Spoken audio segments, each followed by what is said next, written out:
Assalaamu aleykum mbokk yi man maa ñëw nuyoo ti leen indil leen waxtaan wu ma xalaat ne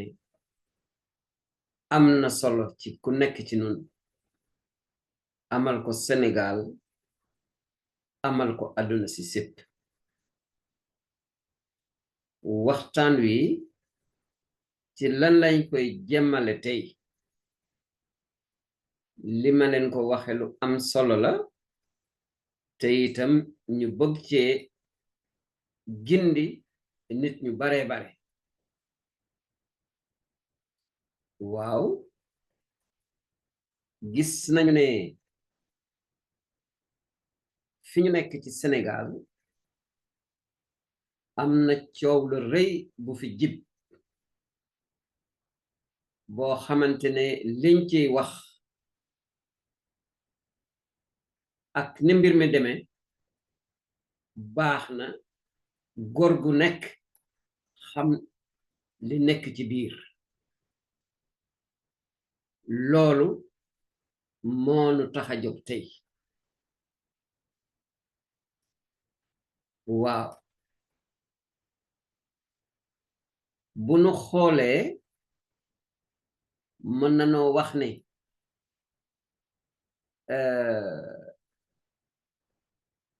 diggante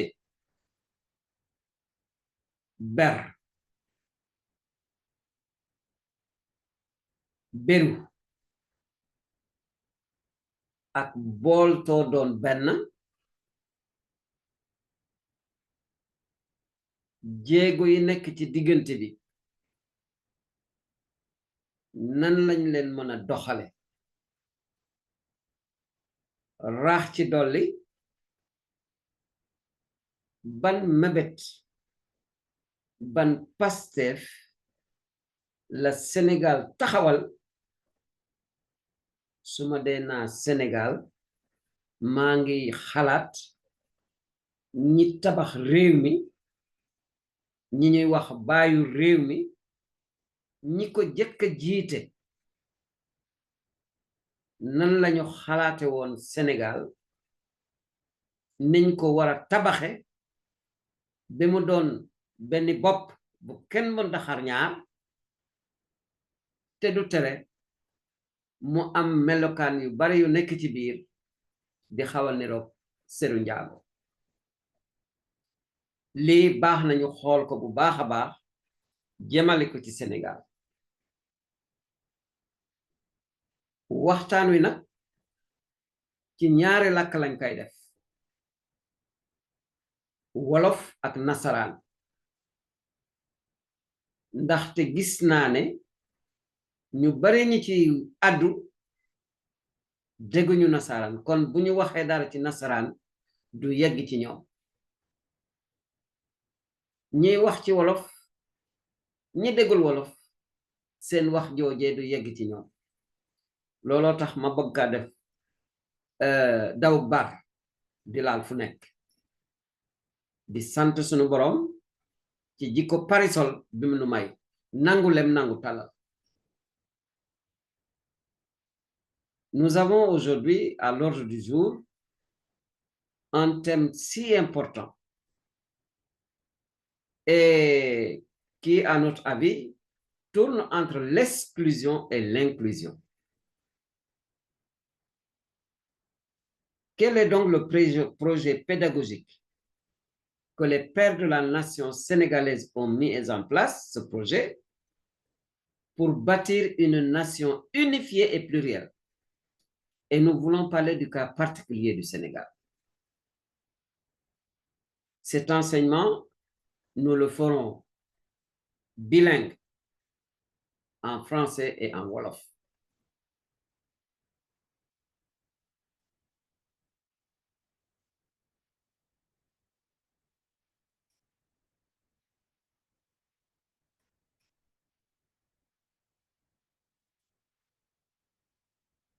Comme je viens de vous l'annoncer,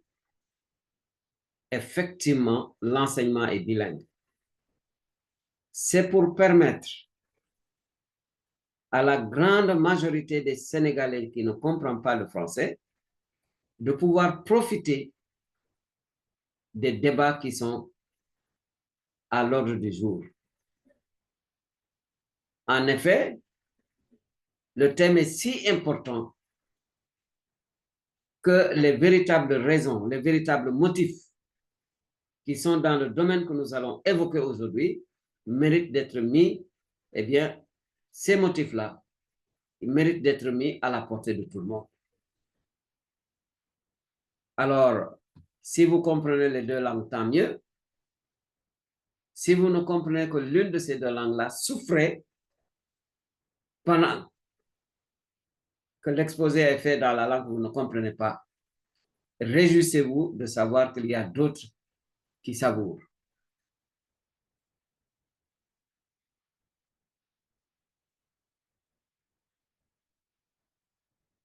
Qui est le facilitateur de cette causerie? Quand vous avez à l'université, quand vous avez une conférence, il est dans les règles de l'art de présenter le facilitateur ou le communicateur ou le conférencier dès le départ. Quand nous le faisons ici, rassurez-vous, ce n'est pas seulement pour copier ce qui se fait à l'université, et encore moins pour remuer les épaules. C'est pour mettre à l'aise ceux qui vont entendre cette causerie et ce débat, cette présentation, qu'ils sachent le profil de celui qui donne cet enseignement. Il s'appelle François Ngor Ndiaye. Vous pouvez, en même temps, pour les francophones, c'est un de vos avantages. Vous pouvez donc suivre au tableau, à l'exposé, justement ce qui est dit et qui sera commenté en Wolof. Donc, je ne serai pas long pour le français, puisque vous pouvez le lire sur le tableau. Je vais m'appesantir davantage sur le Wolof. Je disais donc que le présentateur s'appelle François Ngor Ndiaye. C'est un fidèle laïc de l'archidiocèse de Dakar. Pour que ceux qui ne savent pas, un fidèle laïc, c'est un chrétien qui est père de famille, dont la mission est de témoigner de sa foi et de l'excellence de l'évangile dans le milieu où il vit. Ça peut être son lieu de travail, son quartier, etc., etc. Il a reçu une formation universitaire en sciences politiques et en sociologie, maître et sciences de l'éducation, diplôme universitaire de formateur d'adultes et le baccalauréat canonique de théologie. su ma dikkee ci wolof bi bare na li may wax ne waxtaan yu deme nii boo leen fekkee ci université daara yu kawe yi wala ci waxtaan yi naa ay conférence bala ñuy tàmbale waxtaan wi dañuy wone ki war a wax kiy wax kan la lii nag buñ ko dee def fii du caagen ñuy royandoo kese ñuy roy kese la ñuy def université du caagen sax ñu ci yeggali mbag ñu ci yëngali mbag ndaxte jaan amul tànk yàlla koy wotat waaye nag baax na dina dalal seen xale yaakaar naa ngeen xam kiy wax kan la ak fan la aw fan la jaar fan la sukkandiku ba mën a wax li muy wax si nii kii budul pël yi ak joolaa yi seen jaam la mu ngi tudd François Ngor Ndiaye boroom njaboot la ci daara yu kawe yi maanaam université ja bokk na ci li mu jàngale ñi naa science politique ak sociologie loolu xeetu njàng la yu jëm ci ni ñuy téyee réew ni réew di doxe ak nit ñi ni ñuy dëkk ci seen biir sociologie dem na ba am raaya bi ñuy naan maîtrise ci mbirum yaraate éducation mu ngi gànnaayoo itam raaya bi ñuy jox kuy jàngal ay mag ku am xam-xam ku am mën-mën jàngal ay mag ci mbiru diine bi mu bokk dem na ba ci njàng mi ñu naa théologie njàngu diine jàng yàlla jàng waxam ba am ci diplôme bi ñuy wax baccalauréat canonique de théologie diplôme bi raaya bi ñi koy faral di am ñooy ñiy jàng nara doon ay labbe kiy def waxtaan wi nag du labbe ce n'est pas un prêtre borom njaboot la waaye jàng na bi am baccalauréat canonique de théologie bu nu jógee fii nag fu ma eggati ndem ñi dégg français dinañu mën a topp li ñu bon bind ci tableau bi wolof mooy ëpp ci li may wax bu ko defee ñi dégg nasaraan mën a jàng li nga xamante ne moom la ñu bind kiy def waxtaan wi ba tey je disais tantôt que je laisse aux francophones le soin de lire tranquillement ce qui est exposé et je vais me contenter de faire davantage de commentaires en wolof. Ceci va nous permettre de gagner du temps. Kiy def waxtaan wi ki leen di yombal sàkku xam-xam bi facilitateur mës na doon li ñu naa administrateur maanaam di sàmm di saytu ay ONG international ci seeni bureau daan na jàngale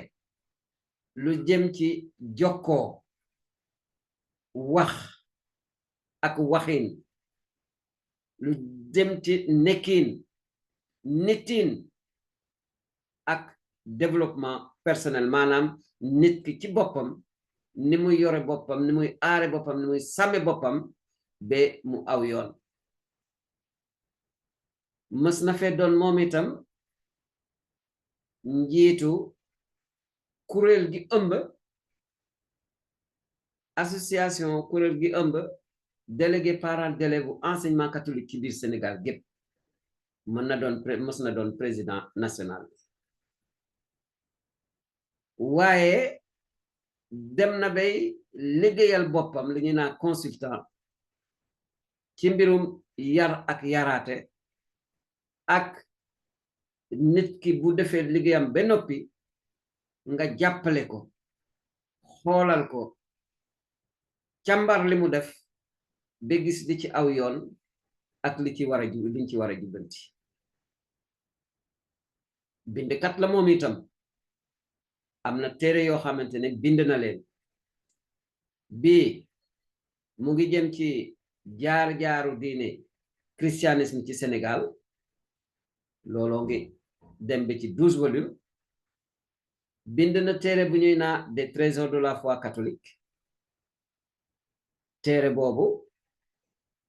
ñi nga xamante ne dañoo bëgg a xam li nekk ci biibal bu sell bi moom lañ ko jagleel li nekk ci biibal bi ak niñ koy jëfandikoo am na weneen téere woo xamante ne mu ngi tudd des fleurs des mots aux fruits de l'amour loolu moom daf caa dajale ay léebaki léebaatu boole kook nag ay xosu taasu ay poème am na itam te jëmbul foofu la ñuy jeexale benn téere su ndaw bu mu bind jëmale ko ci jokkoo diggante diine l'islam ak diine christianisme le dialogue islamo-chrétien ñaari julit yooyu dinañ ci dellu si ndaxte ñoom ñëpp ay julit lañu julitu muslimin ak julitu catholique seen jokkoo seen jëflante fi mu toll ak ci Dakar ni mu demee ci archidiocèse de Dakar li mu nuy may ci lu rafet li mu nu mën a jural ci lu rafet li nga xamante ne aussi buñ ko naree topp ay jafe-jafe la yoo xamante ne fokk ñu jàkkaarloog ñoom indi leen saafara xool itam sunu kanam ni ñu mën a def ba yépp gën a aw yoon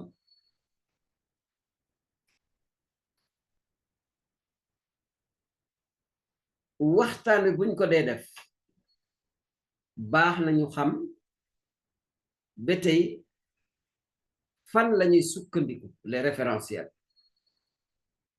sukkandiku waaye sukkandoo la de du sukkandiyoo dem nañu gëstu ci constitution sénégalaise waaw la constitution sénégalaise charte réew mi Sénégal li mu wax ci li ñu tax a toog tey la devise du Sénégal Sénégal li muy bàkkoo li nekk ci bàkk bi loolu aussi dinañ ko juqi xool li ci biir wan njëriñ la am ci sunu waxtaanu tey l'hymne national sénégalais parce que hymne bu dee hymne pays masculin la woyu goru réew mi réew Sénégal woyam dëggantaan l'hymne national dinañ ko jëfandikoo aussi bu nu naree xolli gerte gi nu tax a toog le drapeau national raaya réew mi raaya Sénégal ngeen baal ma àq mbind Sénégal am na ndoxum ci ñi mën a ñi xam ne ñi bind Sénégal waaw lii baax la ñu ñëpp xam ko ñu jóge ci dikk ci li ñuy naa le dialogue des œuvres maanaam jëflante gi nga xamante ne julitu muslimin yi ak julitu catholique yi dañ kaa dekke ci seen jaboot yi ci seen liggéeyukaay yi loolu yëpp mooy li ñuy wax le dialogue des œuvres jëflante gi ci dund ak liggéey loolu yëpp bëgg nañu ñu bokk ci li nga xamante ne dinañ ci sukkandiku ngir wax leen liñ leen bëgg a wax ni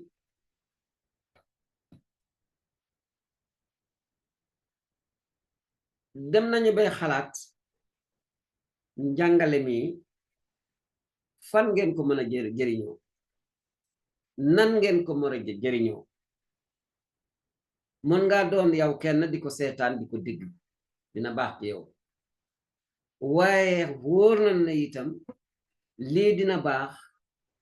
nit ñi teg ko ci biir njaboot yi di ko seetaan ni ñuy seetaane filmu télévision ndaxte bu ko defee mag ñeeg ndaw yi bokk gis-gis bokk xam-xam ci mbir mi boo demee ci jullitu catholique yi li ñu naay ay CEB communauté ecclésiale de base dina rafet nit ñi bu ñu amatee ndaje ñu mën cee profito teg waxtaan wi xool li ci biir mën kaa jariñoo yemul ci kuréel yooyu wóor na ma ne daayira yi nga xamante ne bëgg nañu jàmm bëgg nañu lu leer bëgg nañu loo xamante ne lu leer la bu ñu amatee seen ndaje mën nañoo tegli aussi di ko seetaan ba xam li nga xamante ne mën na ubbi xel ñu bare bare ci li ñuy wax ñu mën a xam lan la exactement rawatina les institutions scolaires boo demee ci école yi muy jàngalekat yi muy ndongo daara yi jàng ci école yooyu enseignement privé comme enseignement public xalaat naa lii buñ ko tegee mu mel ni film ñu di ko xool di ko seetaan di ko déglu dina baax ci réew mi fépp foo xamante ni dañ fay jàngale li ñuy naan citoyenneté ni ñuy def ba doon ay citoyen maanaam ay doomu réew mi ñu xam seen réew bëgg seen réew di def lépp pour réew mi jëm kanam dina baax aussi fañ koy jàngale ñu seetaan fa li dégg ko fa yemul foofu képp koo xamante ne jot nga vidéo bi may nañ la sañ-sañ nga séddoo ko ak képp koo xam ne yéene nga ko jàmm ak xam-xam du sell.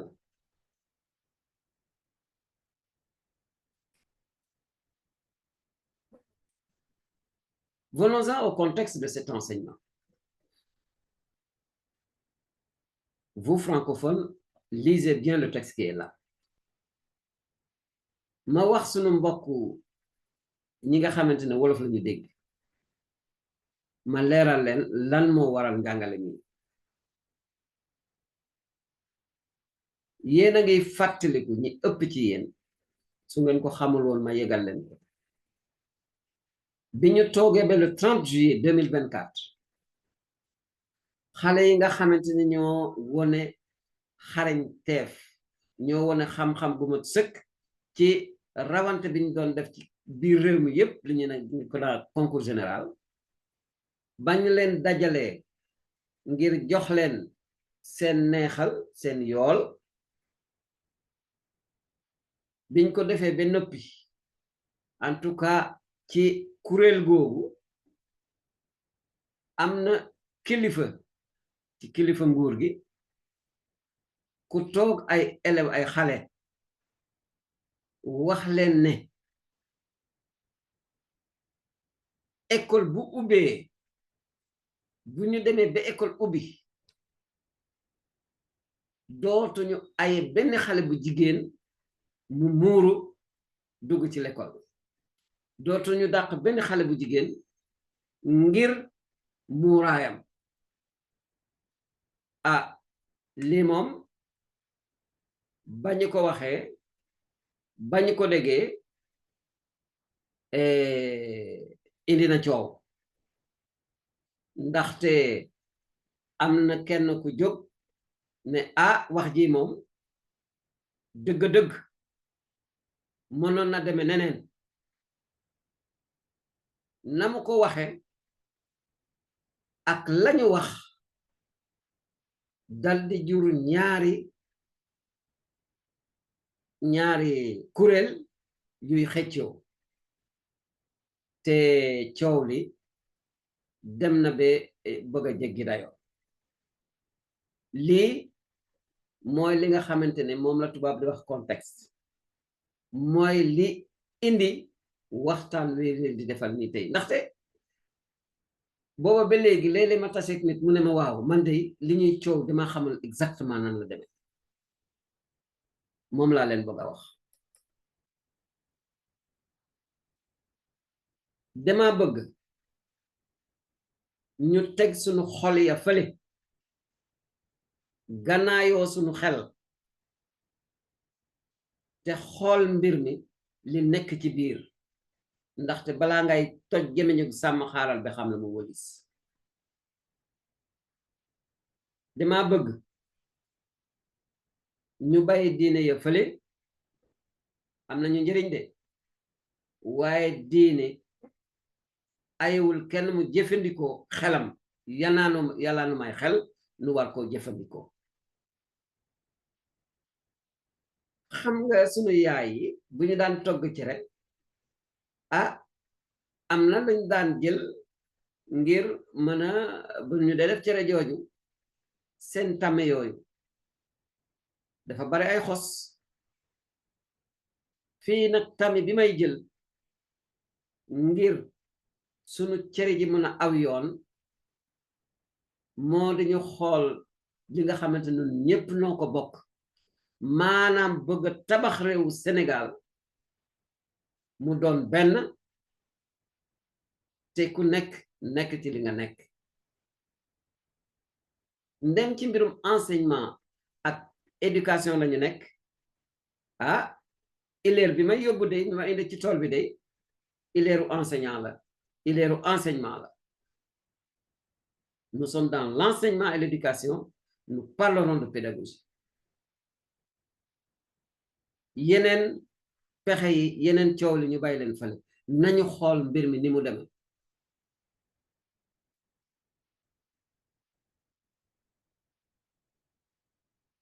bari na lu may naaw itam boo amee jafe-jafe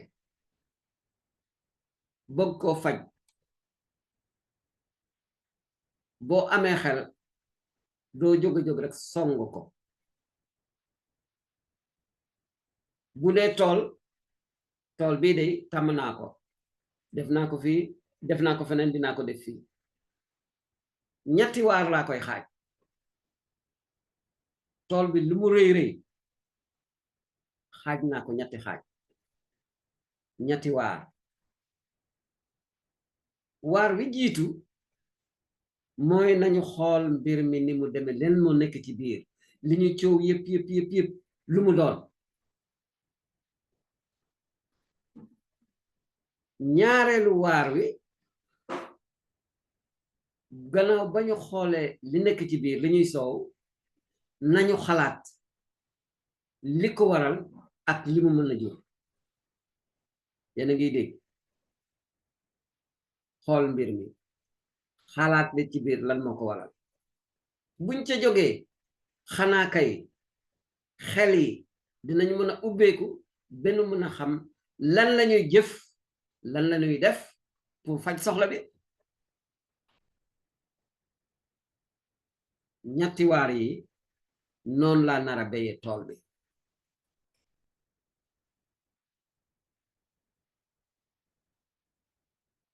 ñi nga xamante ne nag tàmm nañu sunu daara ji lii moom jomb soxlawuñu ko li ma wax si fii waaye ñi nga xamante ne dañ fiy doog a dikk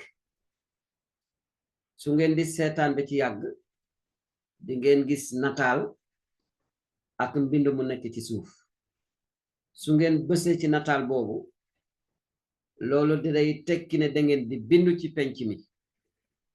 bu ko defee ngeen ne cëpp ci penc mi ñu naan Lumen Gentium TV bu ngeen duggee ci penc mi am na caabu bu rëy bu fa nekk fu ñu bind s'abonner boo bësee foofu di nga mën a egg ci ndaa yi nekk ci penc mi boo yoree ndaa nasaraan di nga duy naan ba doyal nga yore potu ndaa wolof di nga naan ba doyal léeg-léeg sax mu am ndaa yoo xamante ne potu ndaa séeréer mën na faa roote ba naan ba doyal lii laa la ñu bindoo bu ñu sañoon nag ku nekk ci ñi nga xamante ne bind nañu ci penc mi nga fexe ba diggante fii ak weer nga xamloo penc mi say mbokk say xarit say am di jàmm ba lu mu tuut nga indi ñetti gan ñoo xamante ne dañuy bindu parce que njëriñu réew mi rek ak njëriñu àdduna lañuy wër moom lañuy seet ngeen bokk ci ñi nu ciy jàppale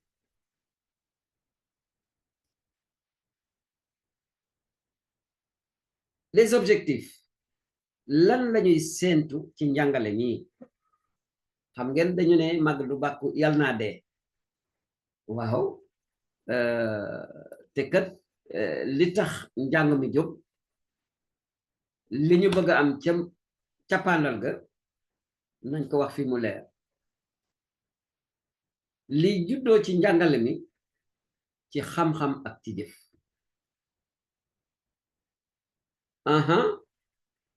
bëgg nañ su njàngale mi jeexee képp koo xamante ne déglu nga ko nga xam bu baax a baax gis-gis ak Pastef bi nga xamante ne ñi tabax Sénégal les pères de la nation lan lañu yéene woon Sénégal état sénégalais lan lañu yéene woon mbooloo mi nekk Sénégal bu ko defee itam ñiy seetaan déglu njàng mi ba mu dugg leen xam bu baax a baax liñ ko tax a jóg ñu gis mu leer leen nag jumtukaay yi nga xamante ne moom la réew mi teg ngir ñu mën a jot ci li nga xamante ne noonu lañu bëgg réew mi mel les principaux moyens républicains mis au service de cette vision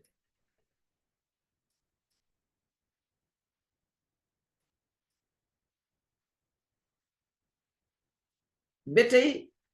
ci li ñuy séentu li njàngale mi war a jur dinañu xam dinañu gis jumtukaay yi nga xamante ne ci mbirum njàng ak njàngale ñoo ànd ak gis-gisu tabaxkatu réew mi. Quels sont les moyens pédagogiques en phase avec la vision de l'État sénégalais? ñu jóge ci bëgg nañoo dem ba foofu bu liy jeexee ku nekk ci nun war na mën a xàmme ki bëgg réew mi dëggantaan ak koo xamante ne neexul ba neexul waaye na muy doxale day jëmale réew mi gannaaw. dem nañu sax ba mën ko jaawatle ak janax boo xamante day matt di ëf. am na jëf yoo xamante ne ku koy def bëggal nga Sénégal jàmm, ku koy def ànd nga ak gis-gis ak mébét ak pastefu ñi jëkk a jiite Sénégal ak li ñu yéene Sénégal ci jàmm, ak jëf yoo xamante ne neexul ba neexul nañ ko wax képp koy def yaa ngi gas kambu fu ñuy suul Sénégal. kamba googu nañ ñaan xaatin kamba googu mu bañ a sotti. ñu dikk nag ci waar wi ma leen jëkk a wax, maanaam xool bu baax a baax coow li et li nekk ci biir ak nan la dikke. am na fi école yoo xamante ne dañ fa gisoon ay xale yoo xamante ne li école bi santaane dañ ko doon bañ a topp ci mbirum nekkiin ak mbirum defiin ak mbirum dëkkiin. lii la tubaab di wax discipline et comportement. lii moom école yañ ko gis mu metti woon leen lool, waaye yemul foofu. gis nañu ne xale yi ko daan def, xale yi yoroon comportement yooyu dañoo muuru woon. waaw bañ leen waxee ne bañuñu seen muuraay, waaye li école bi santaane ci discipline war ngeen ko topp. ñooñu bañee ca lañ leen génn ca école ba, muur ba taxul woon ñu génn leen, comportement ba moo taxoon ñu génn leen. donc les contrevenantes ont été priées de quitter l'établissement pour des raisons disciplinaires. C'est pas parce qu'elles portaient le voile. Malheureusement, la plupart des contrevenantes portaient des voiles. Mais ce n'est pas le port du voile qui a motivé le renvoi. C'est la discipline refusée qui a été le motif du renvoi.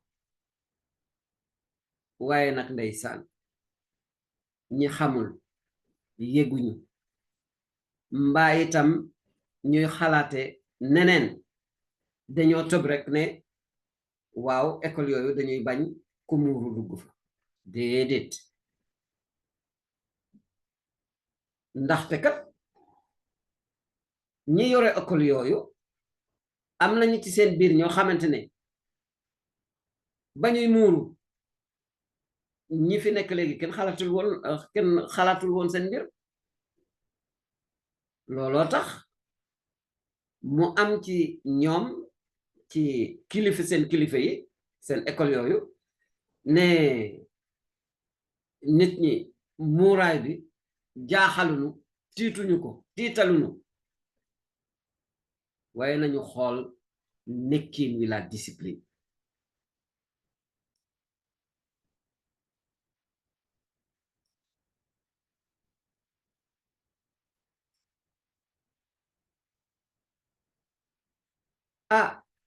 lii bi mu amee ni ma leen ko waxee ci njëlbeen bi kilifa taxaw ne ci ubbite école yi ñu jëm waaw dootuñu nangu benn école dàq élève ngir voile donc gis ngeen problème bi kon kiy wax xamul ne ak tout le respect que je le dois ñiy wax xamuñu ne ni ñu génne voile bi taxul waaw lii moo waral mu dal di am benn citoyen sénégalais doon kilifa ci diine catholique ku del di jóg ne ah attention li ñuy wax waroon nañ koo waxee neneen te li ñuy wax du loolu du voile discipline la ñuy wax bon ba tey dañuy xool li nekk mbir mi li ko coow li de mu daldi mel ni dafa am ñaari groupe ñaari kuréel ñi farak kilifa nguur gi ñi dina farak citoyen bi nekk la be ne déedéet problème bi doolu lu lii la te ñi farak kilifa nguur gi bare na ci li ñuy indi ci taabal ji ne ñoo fi gën a bari kon nag li ñu bëgg moo fi am kenn mënunoo tere lii wala laa waay dëkkandoo jàmm ca gën dem nañu bi sax bay naa ci nasaraan le plus grand nombre cardinal xam ngeen li mu tekki de nombre cardinal ak nombre ordinal waaye ndem dañuy jàngale ndem dañoo nekk ci mbirum pédagogie nañu wéy ci mbirum pédagogie ñu dikk ci sunu ñaareelu pàcc mi ñaareelu waar wi mooy nu jéem a xalaat ak gëstu li ci biir coow li bindal naa leen lu ci nekk lii ci nasaraan li ci wolof ma bàyyi ñi nga xamante ni mën nañoo jàng nasaraan ñu jàngal seen bopp jëriñoo ko ma dikk ci suma mbokk yi nga xamante ne wolof bi moom lañu gën a dégg ma ne ci gëstu ak xalaat ñiy rëbb ndax benn mala bi lañuy topp ndaxte fii kat ñi léegi naa voile waruñoo tere kenn mu sol voile ñii dinaa suma école bi nii laa bëggul mu doxale et cetera mais li ñuy rëbb ndax benn mala bi la li ñuy wax ndax benn mbir mi la xam nga ñun bari ñu ngi coow te xooluñu loolu est-ce que nous parlons vraiment de la même chose est-ce que les deux camps parlent de la même chose bu nu sukkandikoo ci gis-gisu kawe bi ci réew mi wala mébétu tabaxkatu réew Sénégal kilifa ak surga ñan ñoo bëgg réew mi dëggantaan di ko jëmale kanam ak ñan ñoo koy matt di ëf bi aussi lu mot a laajte la il faut oser se poser ces questions-là. Que deviennent les positions des uns et des autres soumises au tamis des intérêts supérieurs de l'État et de la nation sénégalaise? Je dis bien État et nation sénégalaise. Pour mes parents enseignants, l'adjectif porte sur État et nation et je laisse au masculin.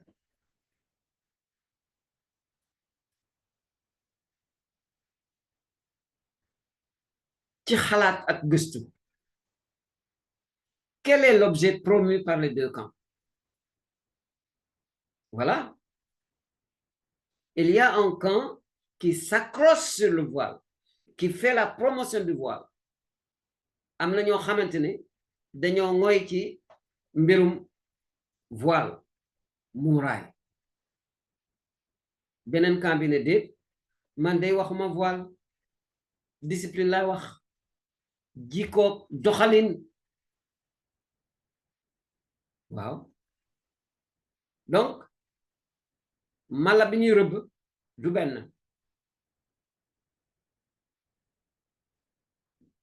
ci xalaat ak gëstu dem naa ba xool Sénégal ci boppam boo xoolee opla baleen maa xama daldi si gannaaw waaye maa daldi si gannaaw waaw dama weer li nga xamante ne moom la état Sénégal teg ak li enseignement catholique teg ci benn mbir mi ci mbirum enseignement ak mbirum gis-gis bu ñu xoolee état sénégalais li ñu naa vision gis-gisam mébétam pasteefam ñi toog xalaat Sénégal te defuñu ko ñoom dong ay kàngam yu mat sëkk lañu waxtaanal doog a teg li ñuy teg ci ñi ñu gise Sénégal la vision des pères fondateurs de la nation sénégalaise maa ngi ko bind ci nasaraan bâtir une nation unifiée et plurielle par et pour un développement socio-économique certifié lii mooy lan wax nañ ko ma waxati ko tabax Sénégal mu doon benn bopp bu kenn mën da xar ñaar bañ a am féewaloo ak xaajaloo boole kook nag koom-koom boo xamante ne ñépp lay profito waaye nag loolu yan pexe la fi nguur gi yan pexe la fi bàyyu réew mi les pères de la nation yan pexe lañ fi teg ndax ñu mën a jot ci loolee suma mbokk njóobee ni xam nañu ne soo naree aji buy mu kawe fokk nga ut loo xamante ne moom ngay jàpp xëcc ko buy bi ba mu wàcc si waaye la nga soni nga voilà ngeen baal ma nga sani yet woo xamante ne bu demee fekk buy ba fa mu nekk def koy aji donc nguur gi ñi xalaat Sénégal te bëggal ko jàmm yan jumtukaay lañ fi teg xalaat ne ñoo mën a tax ñu egg ci gis-gis bii lii li ñuy wax symbole de la république ci lañu bokk xam ngeen ne Sénégal ñu koy xamee guy bokk na ci li mu bind ci xame kaayam guy gi lu bare nga ci biir ci njëriñ ci rëy te attention guy la muy rëy yépp te giif bala ko jële raayu réew mi bokk na ci li nga xamante ne bu ko nit ñi xamee bu baax a baax ñu ngi junj ci biir ni ñu bëgg réew mi mel l'hymne national la devise un peuple un but une foi lii yëpp ay pexe la la constitution bi du xërëm c'est un moyen pédagogique pour atteindre la vision de l'État le système éducatif muy système éducatif civil et militaire loolu yëpp bokk na ci liy tax li war a tax ñu jot ci vision bi nga xamante ne les pères fondateurs de la nation amoon nañ ko lii de moom la nguur gi bëgg moom la fi teg ñu xool nag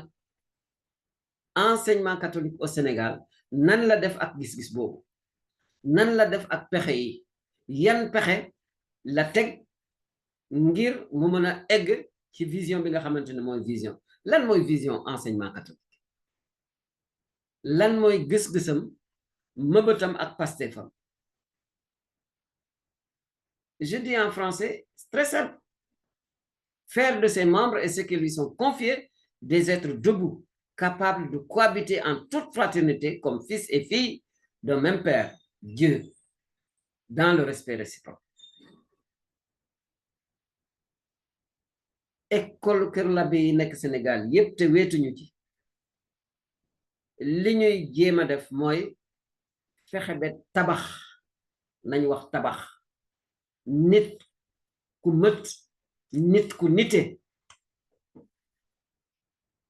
képp koo xamante ne doomam la wala i la ñu denk ko moom jàngu bi moom sunu école bi ay doomam ak ñi nga xamante ne wóolu nañ ko benn denk ko seeni doom waxuñu ñu def leen ay catholique waaye ñu fexe bi ñu doon ay doomu aadama yu ànd ak niteef ñu nite lii ñu awale ko ci jàngal leen ak yar leen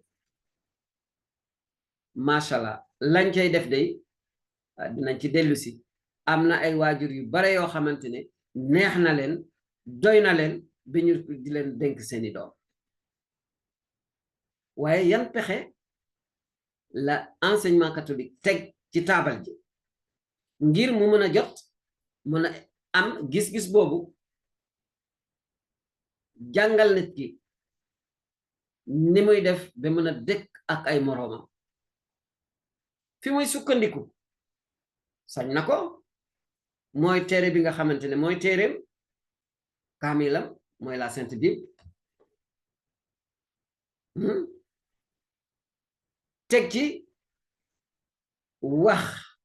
ak njàng mi nga xamante ne ay kilifa diine yi wax nañ ko ngir tojat segal waxu yàlla bi ngir ñu mën leen kaa jotal c'est le magistère, tout le travail du magistère de l'Église bokk na ci boo demee ci concile Vatican II am na benn déclaration bu ñu def jëmale ko ci éducation chrétienne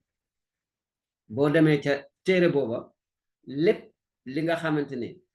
pas-pas la gis-gis la ci jàngu bi ni mu gisee enseignement di nga ko fa fekk waaye bokk na ci ba tey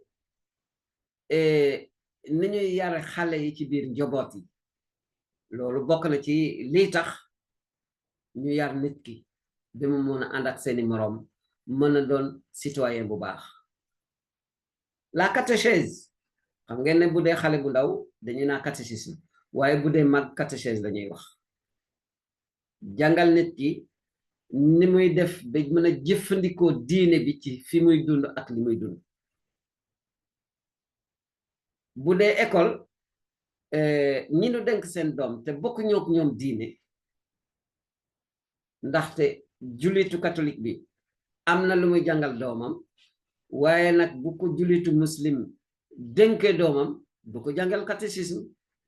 sunu doom yi bu ñu amee cours bu ñu amee heure catéchèse dañuy jël ñale duñ leen bàyyi ñuy taxawal ci mbedd yi dañ leen di ber defal leen cours de morale ma ubbi fii benn palanteer bu tuutee tuuti gis naa foo xamante ne te du benn béréb bu ñu ne cours d'arabe la ñuy jàngale ci dëgg-dëgg jàngaluñu arab alxuraan la ñuy jàngale te bu boobaa doomu jullitu catholique bi du mën a toog te dem nañu sax li may wax nii de du ñëpp a koy def xam naa ne aussi kilifa yi santaane wuñu ko les IA santaane wuñu ko waaye am na xale foo xamante ne dañoo obligé ñi nekkul musulman ñu muuru dem nañu ba am xale yoo xamante dañ leen a obligé jàngal leen ni ñuy jàppe ci école Kër Labé yi duñu forcer kenn ne dangay def catéchisme duñu ko forcer kenn waaye nag ku nekk ak sa gis-gis encore une fois mbir mi buñ ko yóbbu fa mu eggul parce que même li ma leen wax ni am na ay jullitu muslim yoo xamante ni d'accord ñu ci waaye ñi koy def neexul ba neexul waaye tuutiwul ci lim ba tey enseignement catholique bi bokk na ci pexe yi muy jëfandikoo pour yar ak jàngal xale bi mu doon citoyen bu baax mën a doon koo xamante ni mën na dëkk ak ay moroomam li ñuy naa projet pédagogique bi nekk ci école bi def koy wone te règlement intérieur bi day wax nan la ñuy dunde projet pédagogique boobu ba mën a atteindre mën a jot vision bi nous sommes entre enseignants diggante jàngalekat ñiy jàngale ak ñi nga xamante seen xel ubbeeku na ngir ñu déglu dëgg gi ñoom lay waxal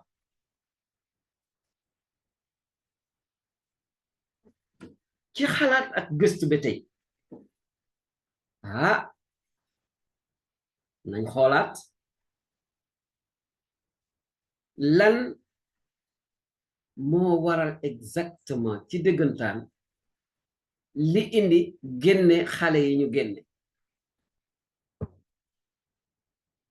ñi ko xamul woon ma leen xos yooyu bi ci jiitu le refus de serrer la main d'un membre du sexe opposé xale yi ñuy waxaguñu muuru ak ñaka muuru de waaye gis nañu xale yoo xamante ne bañ nañoo jox loxo seen moroom woo xamante ne bu ñu dee góor lañu bu dee jigéen ñi nanguwu ñoo jox loxo koo xamante ne du jigéen ñi ñoom ñaareel ba dañuy bañ a toog ci wetu koo xamante ne bokk ak ñoom bon bu ñu dee ay jigéen duñu nangoo toog ci wetu xale bu góor du ci classe bu dee récréation maanaam ëtti fi ñuy noppaloo dañuy beru ñetteel ba bu maaj jotee la gymnastique dañuy bañ a sol tenue bi nga xamante ne moom la école bi wax ne moom la ñuy defee sport boo leen waxee ñu ne la nun nanguwuñ ko et cetera bu ñu leen rangloo xale yi bala ñuy dugg école bala ñuy dugg classe xale parce que ay xale jigéen lañu ñi ñuy wax dañuy gis ne nangawuñu xale bu góor nekk seen kanam wala xale bu jigéen topp seen kanam école yi nga xamante dañoo am tenue spéciale am na ñoo xamante dañuy bañ ne tenue boobu duñ ko sol te yemul foofu ñi yor comportement yi dañoo gis ne même bu ñu nekkee récréation dañuy béru ci ëttu école bi dem nañu ba ñu mën cee ràññee waxatuma ñi muuru waaye dem nañu ba mën a ràññaatle ay tarixa ci seen biir lii mooy li nga xamante ne moo indi génn gi gannaaw bañ leen waxee ñu bàyyi waaye nañu wéy ci xalaat ak gëstu ma awe ko rek ci ay laajte yu ndaw wu ci nekk tontu bi waaw wala déet la comportement yi ma leen limal nii li tubaab dinaa comportement de balkanisation beru gi ndax ànd na ak li nga xamante ne moom la Sénégal bëgg a tabax mu doon benn Sénégal ñëpp booltoo doon benn mën a ànd mën a dikk mën a liggéeyandoo pour réew mi tontu bi ci dëgg-dëgg déet la yii doxalin ànduñu ak liggéey réew mi mu doon benn ñaareel ba ces comportements exercent-ils les concernés à vivre ou vivre ensemble si bien appréciés dans notre société et enviés par des citoyens sur d'autres territoires maanaam doxalin bi ñu leen limal sànq ndax ànd na ak jàngal xale bi mu jàng dund ni mu ware ci jàmm ak ñi mu dëkkal tontu bi nan la déedéet àndul xale bi boo ko bëggee jàngal mu mën a dund ak yeneen sénégalais kii njaago kii séeréer kii pël et cetera kii julitu muslim kii julitu catholique ci ndaw gi lañ leen koy jàngale ñi nanguwul nag ñu jàngal leen ko ci ndaw gi est-ce que li ànd na ak li réew mi bëgg tontu bi ci dëgg-dëgg déet la un parent est-il obligé d'inscrire son enfant dans une école catholique au Sénégal ndax forcé nañu benn waajur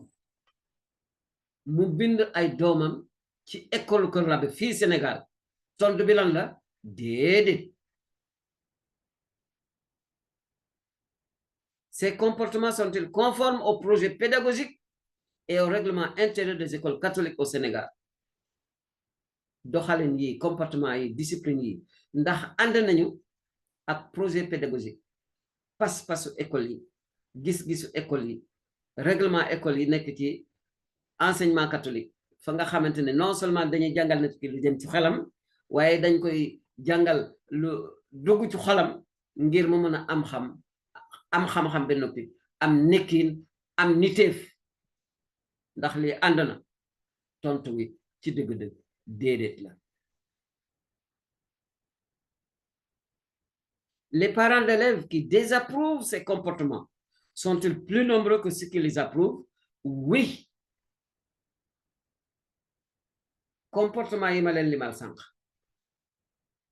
ndax waajur yi ci àndul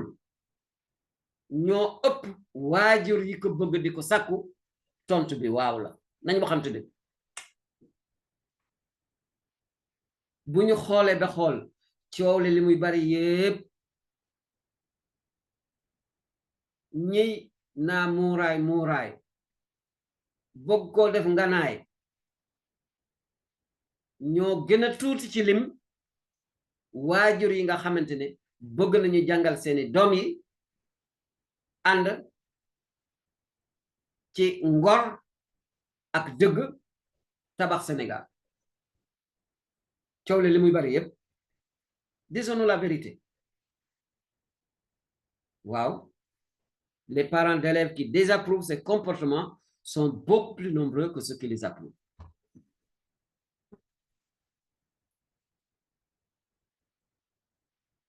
kon nag nu dikk ci ñetteelu waar wi léegi tool bi jeex de ñetteelu waar wi mu ngi jëm ci li ñu xalaat ne moom la ñu war a jëf noonu la ñu war a jëf li ñu war a def jëf yi sant yàlla gis naa ne am na ay baat yu ñu fiy wax léegi ñoo xew yàlla bu ñu xew yi ci lay sukkandiku pour wax leen won leen li ma yaakaar ne moom la ñu war a def jubal ak jubanti eh oui nous sommes entre pédagogues ma jiital nag ne bañuy wax banque leen seen tànk soccet bokku ca ndaxte daf ko fekk mu banque ay tànkam jubal ak jubanti képp ku aw ci sunu école yi dañ lay jàngal nga jubal jubanti waxatuma la nag ñi la koy jàngal kon nag taxuñu ñuy wax jub gi mooy lan être honnête et droit ci jëf ma ne waay nañu nangu te nañu ñeme wax mbooloo mi dëgg osons dire la vérité au peuple sénégalais. Il ne s'agit pas de problème de voile, il s'agit de problème de discipline et de comportement. Voilà la vérité. ñaareel ba la Constitution et les institutions de la République sont au service d'une vision, une nation unifiée et plurielle dans un développement intégral, tout l'homme et tout homme. Nit ñaa ngi coow dina constitution bi li mu wax mais constitution bi ileer la dañ koy béyee liñ ci namm mooy tabax Sénégal mu aw yoon foo xamante ne ñëpp war nañ cee mën a bokk ñëpp war nañ cee mën a dëkk. La constitution n'est pas une fin en soi, c'est un moyen. Nous l'avons vu dans l'exposé. ñetteel ba, l'enseignement catholique dans ses activités d'enseignement respecte et promeut la vision de l'État par ses projets pédagogiques d'établissement et ses règlements intérieurs. Lii lañ ko wax mu leer. Li ma jot a gis ci école catholique yi parce que ñoom la li ñuy def ak nañ koy defee ànd na bu baax a baax ak li nga xamante ni moom la réew mi santaane moom la État sénégalais santaane. De toute façon seen programme yi ñu ngi ci IA yi balaa ñuy ubbi école nguur gi daf ci ànd réew mi li mu santaane ak la muy séentu ca kanam moom la école yi di doxal. Quatrièmement, les Sénégalais et les autres vivant parmi nous approuvent massivement la double mission assumée par l'enseignement catholique, à savoir éduquer et instruire. Man jàngalekat laa mas naa fay doon sax animateur pédagogique. École ñaar la ñuy xaar ci moom jàngale ak yar. Nañu moytu nag ndaxte fi ñu toll ni tey école yu bari yaratuñu dañuy jéem a jàngale sa njàng bi sax awatul yoon. waaw waajur yu baree bare ci Sénégal nag nangu nañu te ànd nañu ak enseignement catholique ci li muy jàngale ak ni mu koy jàngalee. ñi ëpp ci Sénégalais looloo tax ñu fa yóbbu seen doom yi kay.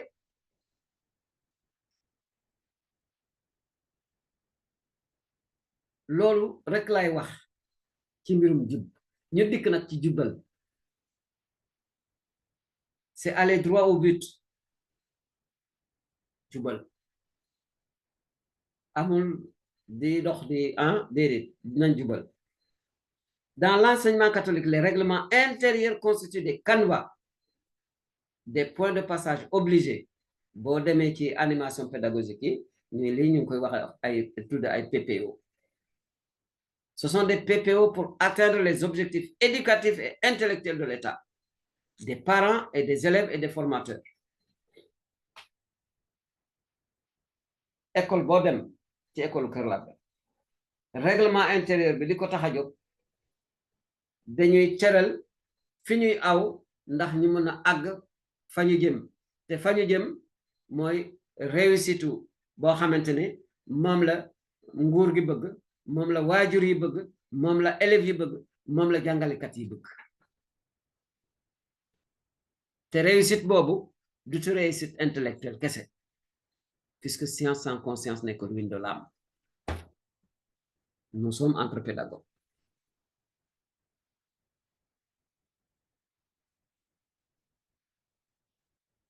ci jëf ba tey nu dikk ji jubbanti. Redresser ce qui est tordu. Disons-nous encore une fois la vérité. Ceux qui ne respectent pas les règlements intérieurs mis en place dans l'intérêt supérieur de la nation, eh bien, cela s'auto-exclut des établissements concernés, que ce soit des gens voilés ou sans voile. Les parents et tuteurs des contrevenantes devront donc emmener leurs protégés ailleurs dès qu'il y a constat du non-respect des règles disciplinaires. Gis nañu ne école yi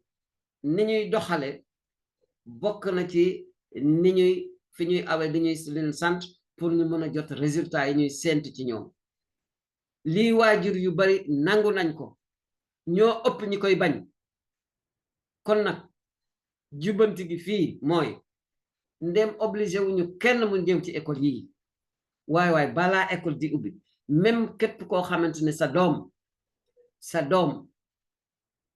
parewul pour mu topp règlement intérieur école yi na ko jéem a wutal place feneen balaa école di ubbi. jamono ñooy te su école ubbee règlement intérieur bi waxuñu voile nit ku su soree voile te di respecter règlement intérieur bi li moom neex naa gis waaye ku respecté wul règlement intérieur bi bokkuloo ci ñi nga xamante ne yaa ngi doxal li nguur gi bëgg nañ ko wax nguur gi li ko tax a jóg mooy tabax Sénégal mu doon benn nit ñi am xam-xam te am xol bu tax ñu mën a dëkk ñu booltoo looloo tax njàngale mi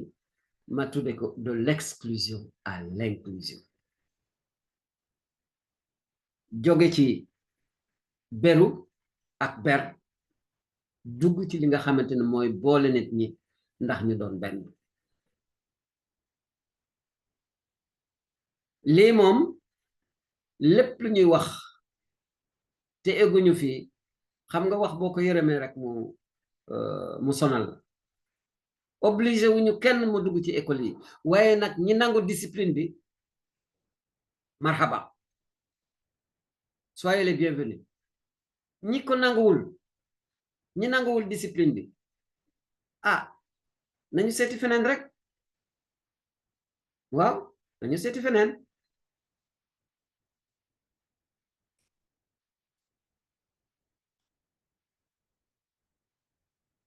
ñu jéem a téeral waxtaan wi nag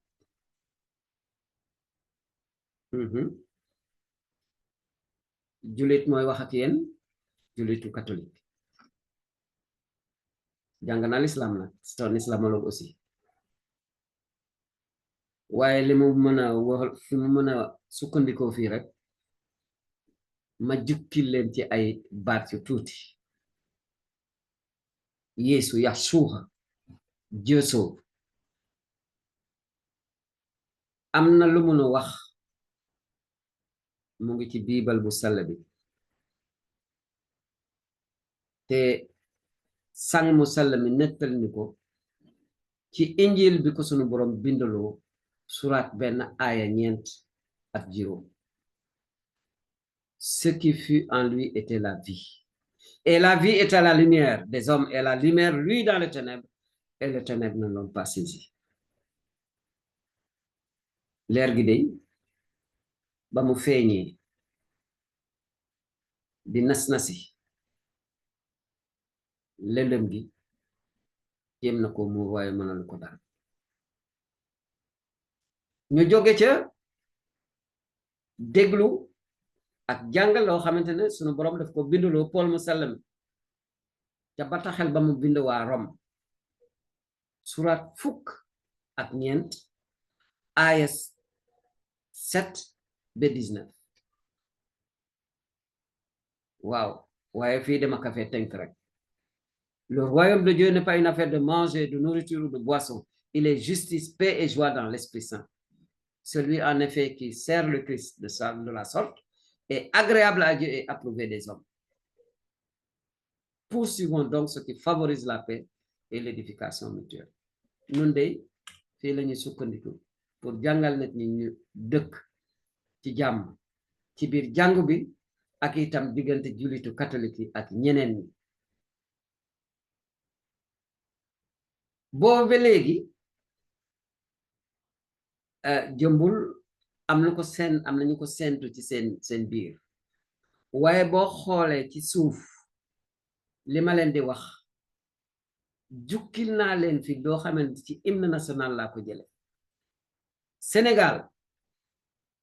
nous faisons ton grand dessein attention dessin fii pour xale yi jàng bind tubaab du dessin dessiné de mais dessin en termes de projet dessin boobu D-E-2-S-E-I-N la je reprends Sénégal nous faisons ton grand dessein 2 points rassembler les poussins à l'abri des Milans lii mu ngi nekk ci hymne national du Sénégal couplet numéro 3 xale yi woy hymne national bi mu jeex bari wuj de am na sax mag ñu xamante ne mënatuñoo woy hymne national lii mooy lan ki nga xamante ne moo jëkk xalaat seddoo ci xalaat ak ñeneen pour ni ñu bëgg Sénégal ni ñu ko gisee ca kanam mooy ñu ne Sénégal def nañu dinañ def sunu kemtulaay kàttan boltoo nañu nangu nañu fas yéene nañoo def lépp ngir ànd ak yow ci sa gis-gis ak li nga xamante ne mooy jàmm ci yow mooy sa vision loolu mooy lan mooy dajale say cuuc aar leen ci ceel yi waaw defe naa ne day enseignement catholique li muy jàngale ak ni mu koy jàngalee ak yeneen école yooyu def lu mel noonu dañuy dajale xale yi Sénégal ngir aar leen ci ceele yi leen di yoot à bon entendeur salut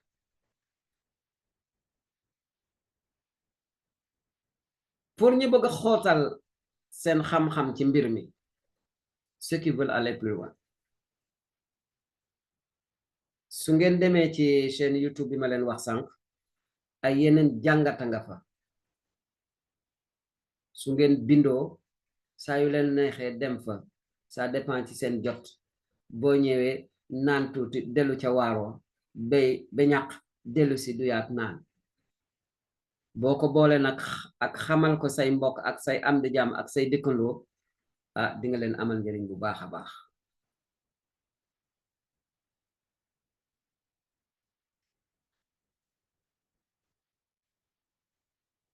ndéem diggante ay jullit lañu nekk di waxtaan jullitu catholique ak jullitu muslim ñaan lañuy tëje waxtaan wi ñi ma bëgg ñu ñaanal leen ñooy fi mu nekk nii man ci sama bopp de maa ngi dënk suñu borom képp kuy jànge ci école Kër Labé Sénégal yaa xam ci ban diine nga nekk yaa xam ci ban tarixa nga nekk yaa xam sa xeet yaa xam sa parti politique loolu moom intéressé wu ma doomu aadama nga yàlla nu boole sàkk nu mu def ba ngeen nekk ci école Kër Labé yàlla na leen yàlla barkeel yéen ñiy jànge ci école Kër Labé yi maa ngi ñaanal sax boole ci ñépp ñuy liggéey ci école Kër Labé yi prière pour tout le personnel des établissements de l'enseignement catholique yàlla na sunu borom mi kenn allahu wahid te doon trinité ci ni ñu ko gise ci mbind mu sell mi yàlla na leen barkeel te may leen année atum jàmm atum njàngu jàmm mujjeek résultat yu baax résultat yoo xamante ne yool gu neex lay doon ci seen góorgóorlu seen effort maa ngi koy ñaan sunu borom ci barke Yesu Krista sunu borom maanaam bil masihi yasuhu rabbana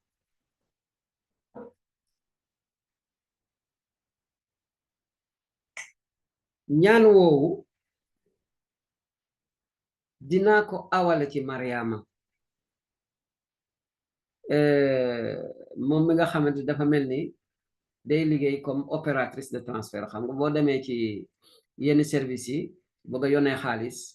mën nga fa dénkaane sa xaalis ñu yónnee ko Mariama noonu la mel de une opératrice de transfert mieux adjointe au chef de poste que Jésus boo demee ci ambassadeur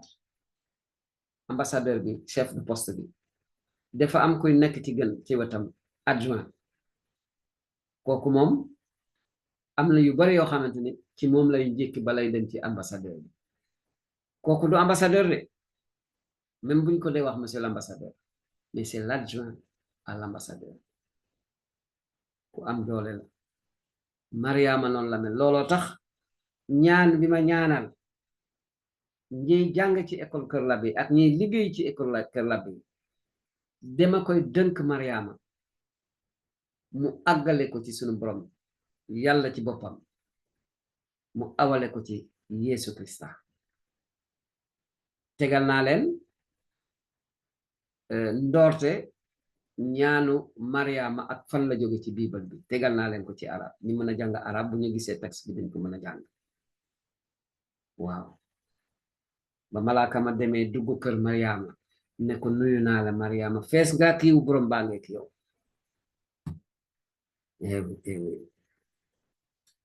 assalaamu laki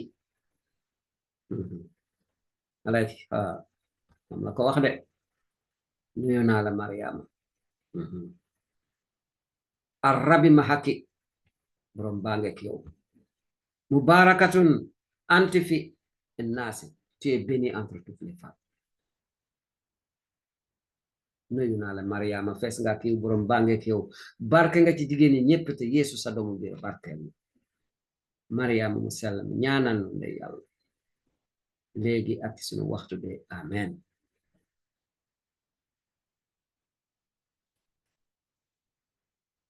ñaan wi aussi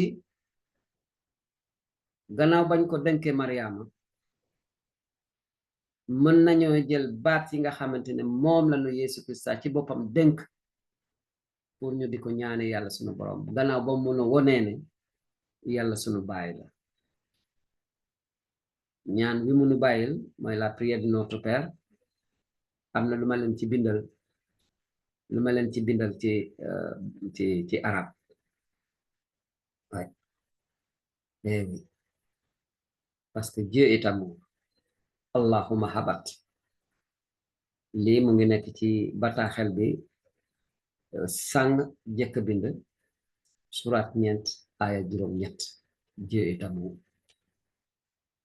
Notre Père qui es aux cieux, que ton nom soit sanctifié, que ton règne vienne, que ta volonté soit faite sur la terre comme au ciel. Donne-nous aujourd'hui notre pain de ce jour. Pardonne-nous nos offenses comme nous pardonnons nous aussi à ceux qui nous ont offensés. Et ne nous laisse pas entrer en tentation, mais délivre-nous du mal. Amen. lu mel ni moo waral te bari naa lu ma ko wax sumay mbokk jullitu muslimin catholique boo ko tooñee ci yoon def laa war a baal ndaxte si sunu ñaan dañu naa yàlla sunu baay baal na sunuy bakkaar mu nuñu baale ñi nu tooñ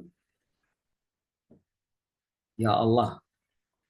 abana allazi fi asamawati ahfari lana hatayana kama nahnu naghfaru liman asaynina amen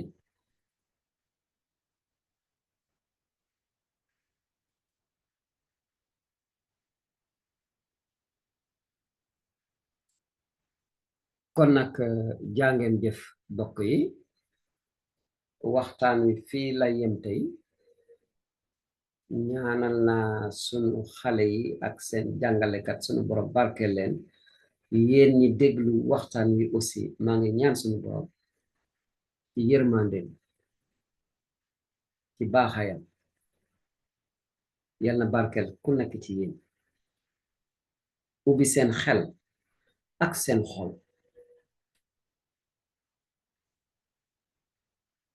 ngir nangu te yaatal nan maas nun gi te bàyyi jaan wi romb nu ñu jël yet di dóor ci redu mi bàyyi suuf bàyyi jaan wi fale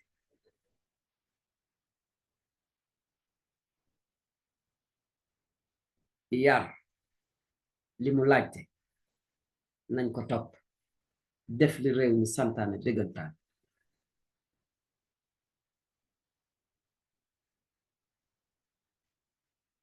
école catholique yi li ñu bëgg li ñuy doxale ànd na ak li réew mi bëgg dans ses intérêts supérieurs képp ku ko bañ bëgguloo réew mi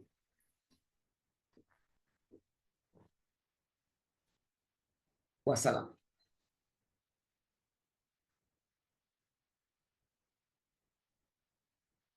ci turu benn yàlla baay bi doom jeeg xel mu sell bi amen وإلى بسم الآب والابن والروح القدس واحد الله آمين